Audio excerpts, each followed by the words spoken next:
The first signs were subtle, dismissed as minor annoyances.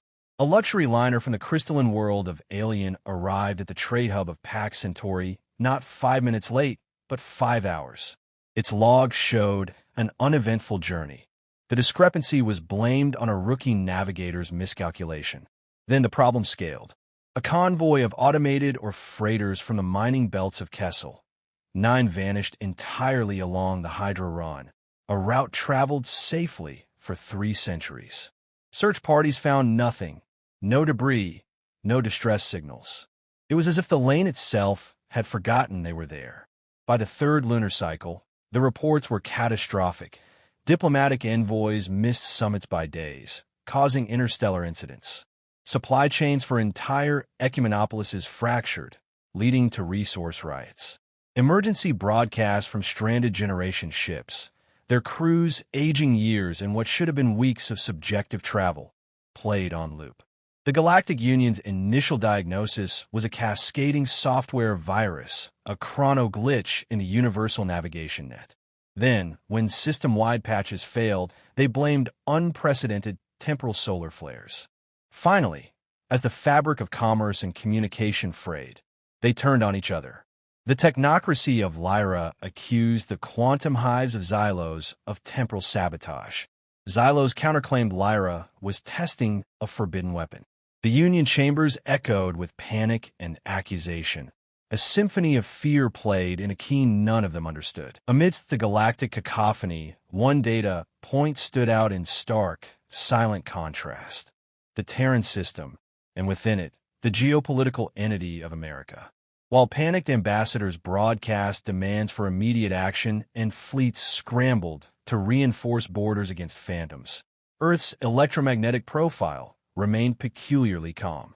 No frenzied diplomatic traffic, no emergency military mobilizations. Observers saw the expected societal stress, delayed shipments, communication lags, but none of the systemic panic gripping the galaxy. To the Union analysts, this was further proof of human primitiveness. They simply lacked the advanced, interconnected technology to feel the full brunt of the crisis. They were, in a sense, too backward to fail spectacularly. This assessment was a profound and fatal arrogance. For deep within secure American facilities, a different kind of activity was underway. Not the frantic coding of patches or the building of temporal shields, but the quiet, methodical awakening of systems so old, so fundamental, they had been relegated to the status of historical artifacts. In bunkers carved into the Nevada desert and on silent, dusty lunar outposts, engineers were not fighting the symptom. They were reading the signature of the disease from the only instruments in the galaxy designed to measure it. Humanity's first, clumsy steps into timekeeping beyond their own planet. These are not weapons, not shields, not engines. They were clocks. The Voyager probes, with their golden records and primitive atomic timekeepers. The network of pulsar timing arrays built in the 21st century, listening to the dead-stable rhythms of spinning neutron stars to create a celestial GPS deep space gravitational wave observatories, sensitive to the ripples in spacetime itself. And most importantly, the forgotten Einstein-Feld arrays, passive, continent-sized installations built during humanity's early fusion age, designed for one purpose: to measure the constancy of physical constants across the cosmos. As the galaxy's hyperdrives and quantum-entangled comms failed, these ancient human systems began reporting a truth the Union's sophisticated technology was blind to. The problem wasn't their software or their stars. It was in the substrate of reality.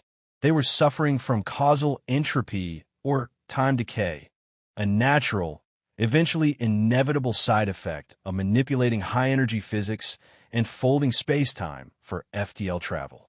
Every warp bubble created a microscopic scar. Every quantum tunnel left a faint, cumulative strain. The more advanced, faster, and more connected a civilization, the faster it incurred this temporal debt. Time itself was becoming loose, unthreaded. The human instruments showed it clearly. Around every major galactic hub, the flow of time was diverging, creating pockets of temporal dissonance where minutes elsewhere were hours within. The Union wasn't being attacked.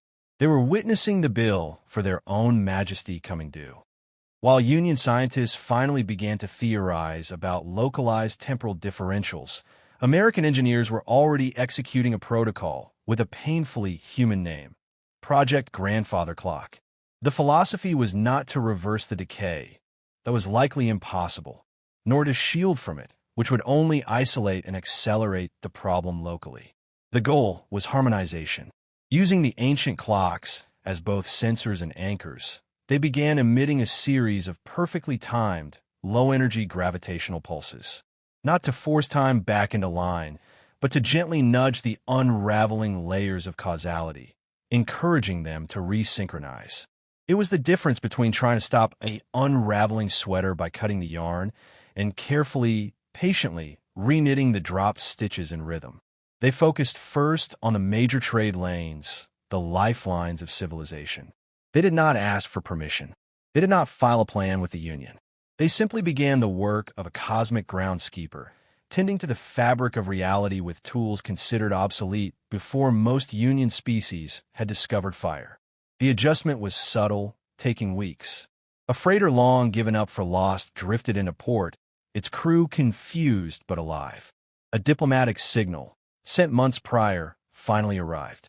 The chaotic temporal storms around Xylos and Lyra began to subside from hurricane force to a manageable, if persistent, drizzle. The effect, once it became undeniable, was met not with gratitude, but with bewildered suspicion. The Galactic Union's Temporal Crisis Committee watched their monitors as the violent spikes of temporal divergence across the Orion arm slowly, inexorably smoothed into a gentle, coherent wave. The chaos was being managed, contained, not by a mighty fleet or a universe-spanning algorithm, but by a series of faint, rhythmic pulses originating from the human solar system, tied to the ticking of pulsars and the decay of cesium atoms. Trade routes stabilized. Navigation systems, once drunkenly unreliable, regained their certainty. Starships no longer risked arriving at their destination before they had left, or aging a lifetime in a single jump. The crisis was not solved. The underlying decay remained, a permanent tax on faster-than-light ambition, but its symptoms were brought under a steady, patient control. America had, without declaration or debate, assumed the role of the galaxy's timekeeper. They maintained the metronome by which all other clocks would now, knowingly or not, be set. It was a form of stewardship so profound it was indistinguishable from sovereignty. They held the second hand of the universe. Only when the new, fragile normalcy had held for a full Union cycle did the formal inquiry arrive. It was not a thank you. It was a demand for explanation, laced with fear and a dawning, uncomfortable realization of their own dependence. The High Arbiter's message to the American envoy was blunt. Your systems detected what ours could not. Your interventions stabilized what we could not control. The Union demands to know, how did you develop this capability? Is this a human weapon? How did you survive the onset of causal entropy when your civilization is, by all metrics, younger than ours? The response took time, not because of bureaucracy, but because the answer, when it came, was not a technical schematic. It was a historical data packet and a simple statement. The packet contained records of sundials giving way to water clocks, to pendulum clocks, to atomic clocks, of human philosophers debating the nature of time millennia before they could leave their planet, of early spacefarers struggling with microsecond clock drift that could cause catastrophic navigation errors. The accompanying statement was brief. We did not survive causal entropy because we are more advanced. We learned to manage it because we're never fast enough to outrun it. You sought to conquer time, to make it a tool. We spent our history learning to listen to it. You built engines to rush through the universe. We built clocks to understand our place within it. We didn't survive the decay.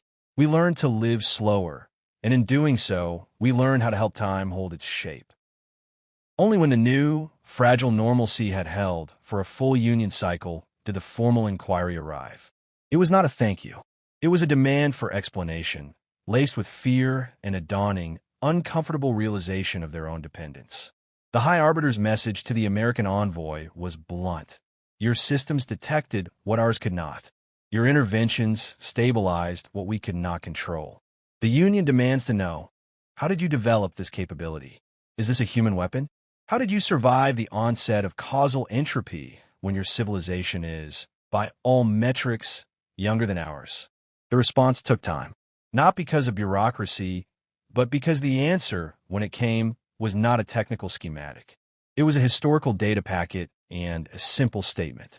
The packet contained records of sundials giving way to water clocks, to pendulum clocks, to atomic clocks, of human philosophers debating the nature of time millennia before they could leave their planet, of early spacefarers struggling with microsecond clock drift that could cause catastrophic navigation errors.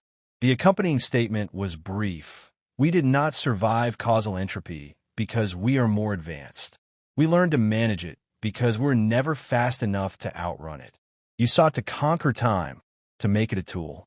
We spent our history learning to listen to it. You built engines to rush through the universe. We built clocks to understand our place within it. We didn't survive the decay. We learned to live slower, and in doing so, we learned how to help time hold its shape. The revelation sent seismic shifts through the foundations of galactic society. Their entire hierarchy of status, built on technological velocity, economic growth speed, and military response time, was suddenly revealed as a pyramid built on a sinking foundation. The species they had pitted or ignored for their slowness had been cultivating the one skill necessary for long-term survival in a temporally fragile universe: patience. The Union's laws were amended. Alongside edicts on weapons of mass destruction and planetary rights, a new, profound clause was added, known informally as the human precept or rule of the unhurried. No civilization shall be judged inferior for its pace of development.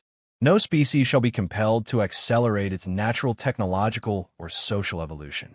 For a species that masters patience before power holds a key to stability that velocity can never grant. Their temporal wisdom is to be sought, not superseded. Speed was no longer the ultimate metric. Sustainability, temporal coherence, and rhythmic stability became the new hallmarks of a truly advanced civilization. America did not become the galactic leader. It became something more influential, the benchmark, the anchor point. Union navigation systems were quietly recalibrated to sync with the steady tick of the human-maintained Terran Mean Time, TMT. Engineering projects, especially those involving FTL or high-energy physics, now required a temporal cohesion impact assessment, a science built on human models. Humanity, once seen as the noisy, impulsive children of the galaxy, were now regarded as its elder siblings in a specific, vital discipline: the art of moving with time, not against it. And on Earth, the engineers of Project Grandfather Clock continued their work, maintaining the ancient clocks and sending their gentle, rhythmic pulses into the cosmos. Theirs was not a victory of conquest, but one of calibration. They had proven that in a universe where everyone was racing forward, the ultimate power sometimes lay in being the one who knew how and why to simply keep a steady beat.